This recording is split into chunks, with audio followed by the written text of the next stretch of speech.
en 9 de julio.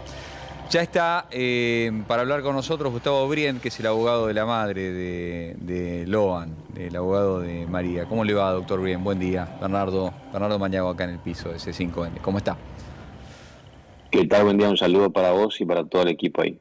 Doctor, bueno, se cumple un mes en el día de hoy. Realmente ha sido vertiginoso el paso de hechos, acontecimientos desde que Loan desapareció, la tensión que esto ha, que esto ha tenido en todo el país, ¿no? La presión social porque el caso se resuelva, porque haya novedades, ¿no? Da la impresión de que hay demasiados pocos resultados hasta ahora de la investigación, siendo que ha pasado un mes y que la posibilidad de que Loan aparezca también se va alejando, ¿no? ¿Cómo lo percibe usted? Sí, coincido con lo que estás diciendo respecto a las novedades del expediente. No te olvides que el día lunes por fin se levanta el secreto del sumario. El expediente ha tenido un movimiento bastante rápido en las últimas semanas, sobre Sí. todo después de haberse conocido el resultado de las pericias. Ujú. Pero por otro lado, lo más importante es la búsqueda de Loan. Nosotros hemos pedido la semana pasada una medida muy particular respecto a que las fuerzas de seguridad continúen con el operativo de búsqueda, sobre todo para que refuercen la zona, los países limítrofes a Argentina, específicamente Brasil, Paraguay, Bolivia y Uruguay inclusive, porque notamos que prácticamente hablábamos únicamente de la causa judicial y nadie lo estaba buscando. Así que en Ujú. ese sentido la justicia redobló el oficio, redobló la apuesta y se está trabajando en ese sentido. Claro, pero ¿usted cree, digamos, después de un mes de que existen posibilidades concretas de que sea encontrado Loan, si lo cruzaron a Brasil o a Paraguay? Burlando estuvo en Paraguay, por ejemplo, ahora estos días. Claro, nosotros en el jueves y el viernes estuvimos en la zona de Paraguay, nos reunimos específicamente con miembros de la Policía Nacional Ujú. y con otras personas de otro grupo muy particular que tiene su sede ahí en Paraguay, así que nos han ofrecido colaboración. Le dimos algunos datos respecto a la información que teníamos nosotros y se está trabajando en ese sentido. Ujú. No es exclusivamente la pista Paraguay donde que nos indicaron por lo que fuimos a ese lugar, sino más que nada tiene que ver con que hay un centro de operaciones muy particular en Asunción. Nos reunimos con esas personas y bueno, le dimos un par de información que teníamos y se está trabajando en ese sentido.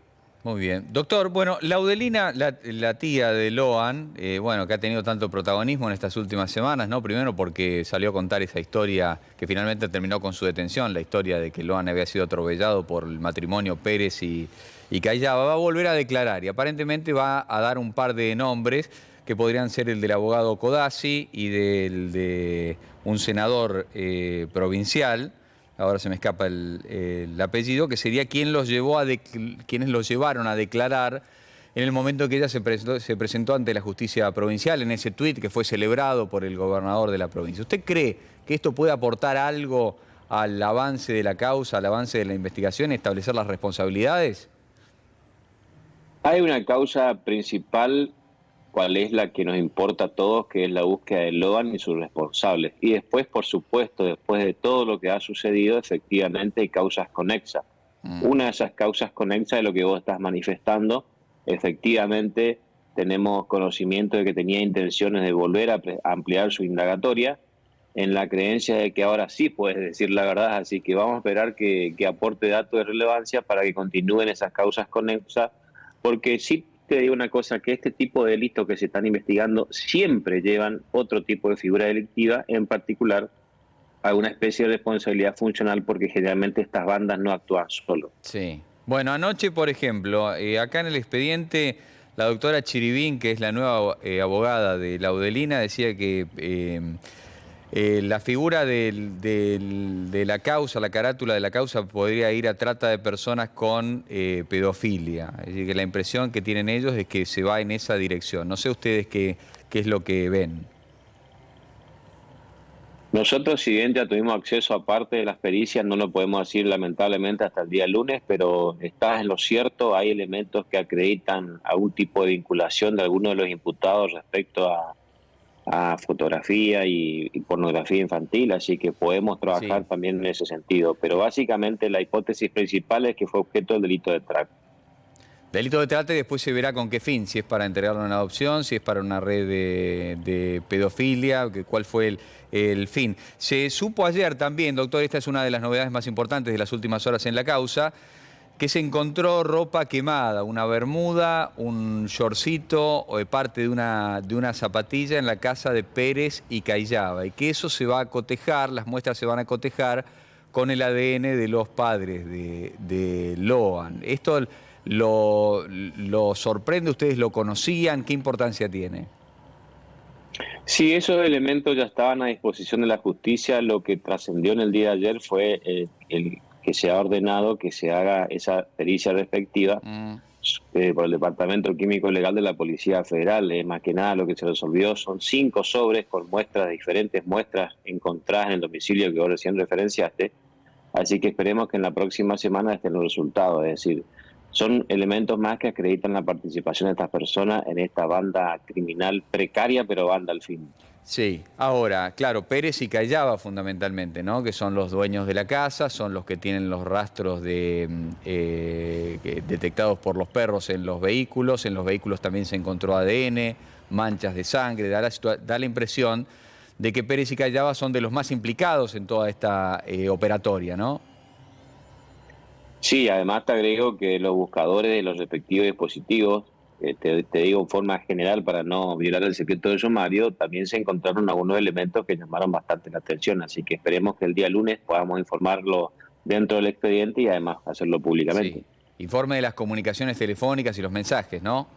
Y la geolocalización. Informe, informe de las comunicaciones, llamadas entrantes y salientes, la geolocalización y Mm. después la cuestión de los elementos borrados por estas personas. Así que no te olvides que Pérez en particular tenía conocimientos especiales respecto a algunas cuestiones o táctica e inteligencia, trabajaba en un sector de la Armada en su momento en ese rubro, así que es una persona bastante preparada. Sí, sí. A partir de que se conozcan todos estos elementos el lunes, de que ustedes puedan tomar contacto con el expediente, seguramente se van a enterar de algunas cosas más que hasta el momento desconocen. ¿Usted cree que va a dar un salto a la investigación o que por lo menos se puede lograr, puede haber un avance más o menos significativo? En realidad el juzgado de la Fiscalía ya tiene conocimiento de todos los resultados periciales, lo único que está faltando es que produzca las diligencias de prueba que habíamos solicitado, las querellas sobre todo. Sí, Así que entendemos que a partir del lunes, al no haber secreto de sumario, efectivamente la causa va a ser un poco más rápida. claro. En particular teniendo en cuenta que van a fijar las indagatorias para cada uno de los detenidos. O sea que los resultados de los cotejos de ADN ya están, entonces. No, el cotejo de ADN se ordenó recién ayer, de lo Sí. último que hicimos hoy, Mm, pero sí hay resultados agregados ya de otros cotejos en su momento, claro, así que en claro. ese sentido lo vamos a conocer en las próximas horas, así Por que eso, estás en lo cierto. por eso le decía, no, por ejemplo, el ADN del guardabarro de la camioneta, ese ya tiene que estar, pues se hizo hace un montón de días. Así es, Mm, todos esos informes ya van a estar a disposición de las partes, suponemos que las partes van a hacer los planteos correspondientes, pero mm. no hay problema de comunicar públicamente el resultado. Sí, es clarísimo de que las personas que estuvieron en ese almuerzo no son los únicos implicados en la desaparición de Loan. En las últimas horas se produjo la renuncia del ministro de Seguridad, Buenaventura Duarte. ¿Qué evaluación hacen de esta renuncia? Y del nombramiento de su reemplazante, que es un hombre muy cercano al gobernador de la provincia.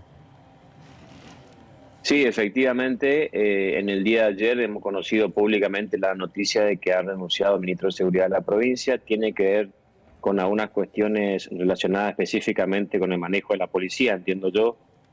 Nunca nadie se pudo explicar de por qué razón este comisario que tenía varias causas en trámite, una en particular, una causa de abuso sexual, Sí, continuaba estando al frente de una comisaría. Es decir, entiendo que la responsabilidad no se agota únicamente en la cabeza del ministerio, sino también debería investigarse otras cuestiones. claro.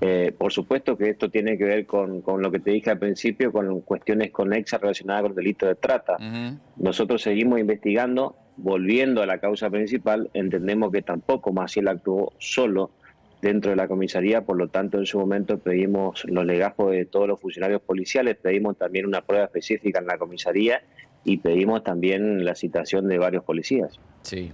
Sí, además está el hecho de que elementos como el cepillo de dientes que se había secuestrado en su momento de la casa de Loan había desaparecido porque lo había secuestrado el mismo comisario Maciel. Los movimientos de Maciel no están tampoco demasiado claros. Lo habían nombrado en ese lugar. Ahora sabemos, por ejemplo, que el fiscal Castillo, que fue el que ordenó las primeras diligencias, no había aprobado el examen para ser fiscal e igualmente fue designado como sustituto. Esta es una información. Pasan tantas cosas que hay informaciones que pasan desapercibidas, pero es llamativo, ¿no? Que una persona que había sido policía, que no dio con el puntaje necesario para desempeñarse como fiscal, igualmente lo nombraron como fiscal sustituto. Sí, eso sí, he conocido a través de versiones periodísticas, pero la verdad que desconozco la forma o el mecanismo del nombramiento de Castillo. Sí sabía que era un fiscal sustituto, es decir, que estaba designado por la Fiscalía General dentro de las facultades que tiene, pero lo demás que vos me está diciendo, Claro. la verdad que no conocía, digamos, el tema del Bien. examen y demás. Está bien. Ustedes habían pedido la detención de Macarena, una de las hijas de Laudelina, ¿no? ¿Tienen previsto pedir más detenciones en los próximos días, sobre todo a partir del lunes, cuando se levante el secreto de sumario? Sí, tenemos previsto pedir más detenciones, más comparencia al tribunal. El juzgado va a resolver en qué carácter, si lo es como testigo, son indagatorias, así que va a haber bastante movimiento esta semana en el expediente, porque ya, de hecho ya lo hicimos. Hay varias diligencias pendientes que entendemos que va a depender del levantamiento del secreto sumario. Sí. Doctor, ¿ya pidieron ustedes la indagatoria de Codazzi y de Pellegrini? Porque nos perdemos con tanta información del caso Loan. Nosotros hemos pedido únicamente por ahora la indagatoria de Codazzi, eso fue la semana pasada, y está pendiente alguna diligencia procesal respecto de esta persona que vos estás indicando, que creo que es miembro del Poder Legislativo, porque varios testigos los indican a él como que estuvo presente también en ese día de la famosa declaración de Laudelina a la madrugada. Claro, recordemos que Pellegrini es un diputado provincial muy allegado al gobernador de la provincia y que según los dichos de Macarena sería quien habría manejado el auto que llevó a Laudelina hasta la ciudad de Corrientes para prestar declaración en su momento cuando realizó esa denuncia donde decía que en realidad se había tratado de un accidente y que la habían amenazado para que contara esa versión y que la habían obligado a plantar el botín y demás. El otro era Codazzi, que era su abogado en ese momento. Esto fue denunciado por Macarena y la situación de Macarena también es sospechosa. Ahora, lo último que le pregunto, doctor, y le agradecemos su amabilidad, ¿no? Se va el lunes a levantar el secreto de sumario. Uno de los interrogantes del caso es si la pérdida de la cadena de custodia sobre las pruebas que se han ido obteniendo a lo largo de la investigación no puede atentar contra los resultados de la misma, sino que es decir, que haya muchas pruebas que se terminan finalmente cayendo, ¿no? Probablemente las defensas van a hacer planteos al respecto, es casi obvio que lo van a hacer, pero habría que ver los informes cuando se pongan a disposición de las partes en qué contexto se lo hizo, así que es cuestión de que estemos notificados todos para hacer los planteos del caso, pero es casi probable que hagan lo que vos estás diciendo. Te diría que es una obviedad, digamos, se lo hace siempre en cualquier expediente, imagínate ahora en esta causa, donde viene bastante confusa desde el inicio. Claro. ¿Y usted considera que hay muchas pruebas que pueden caerse como consecuencia de esto o no? Yo creo que no, porque hay diligencias que fueron, no te olvides que fueron remitidos por la justicia provincial a la justicia federal. La justicia federal, si bien es cierto había secreto de sumario, notificaba a las partes de algunas diligencias en particular, sobre todo aquellas que son irreproducibles. Así que habría que ver de qué tipo de pruebas estamos hablando y los planteos cómo se hagan, pero hay algunas en particular que no pierden su valor. Sí, por ejemplo, ¿cuál?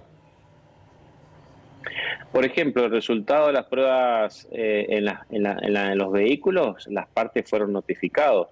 Los que comentaste al principio de la entrevista, también las partes fuimos notificados, es decir, el envío de sobre para el cotejo ADN. Claro, por ejemplo, la bermuda prueba, y el shortcito, la ropa, sí. sí, las partes tuvieron la oportunidad de poner perito, por ejemplo, y en algunos casos no lo hicieron, es decir, tampoco ofrecieron punto de pericia. Esos son actos que son plenamente válidos. Sí. Doctor, usted no nos podrá contar demasiado, ¿no? Pero en las últimas horas surgieron rumores sobre ruidos, diferencias entre la Policía Federal, los investigadores de la Policía Federal, la Protex, que a través de sus fiscales también está interviniendo muy activamente en la causa, y la jueza que está llevando adelante la investigación. Se lo vamos a preguntar de otra manera. ¿Usted considera que la investigación que está llevando adelante la jueza federal de Goya está teniendo la celeridad que debería tener a esta altura o no? No, yo ya lo dije públicamente que no coincidía con el segundo secreto de sumario, ese es el primer punto. Mm, Y también lo dije públicamente que noto una serie de reticencia o dificultad para investigar exclusivamente el delito de trata. Es como que la justicia federal de Goya se resiste a investigar ese tipo de delitos. Por eso es que vemos hoy advertimos lo que vos estás contando, esas pequeñas diferencias entre la Protec y la gente de la federal. sí, la justicia de Goya se resiste a investigar el delito de trata. Esa es una afirmación que tiene su importancia, ¿no? Y lo que sucede es muy sencillo, investigar el delito de trata sí o sí implica investigar los delitos conexos, o sea, se abre un abanico de posibilidades donde la Claro. investigación termina siendo muy compleja. Claro, lo que pasa es que en la justicia federal, en las provincias, ya sea a nivel de juzgados federales o de tribunales colegiados de cámaras federales, en las provincias, son permeables al poder político. Y esto pasa no solamente en la provincia de Corrientes, ¿no? Eso también, digo, para la gente que sigue el caso, no está muy claro cómo es la interacción, la justicia provincial, la justicia federal y demás. Y esto no es una excepción, ¿no?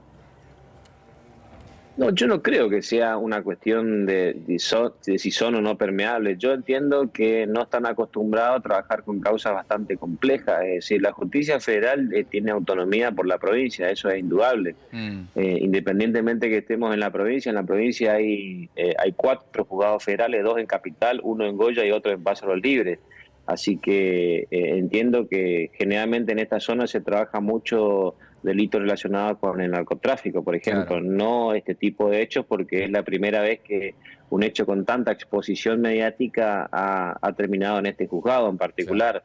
Yo más que nada me inclino a que implicaría redoblar los esfuerzos, aumentar el trabajo e investigar realmente, porque yo te dije, como te dije al principio, este delito lleva implícito delitos conexos Claro. de varias personas, Ujú. el abanico de posibilidades es muy amplio y ahí es donde probablemente ingresan un mayor número de gente. Claro, lo que pasa es que esos delitos conexos pueden involucrar a personas pertenecientes o relacionadas con el poder político provincial, ¿no? Probablemente, no solo del poder político, personas del propio ámbito social de la provincia, así que probablemente pueda suceder eso. O del poder judicial también, la policía, el poder judicial, los elementos que hemos ido viendo, porque cuesta creer que la responsabilidad, como decíamos también, esté limitada a las personas que participaron de ese almuerzo, ¿no? Totalmente de acuerdo, cuesta creer que este grupo de personas haya puesto en jaque a todo un sistema judicial inclusive. Claro.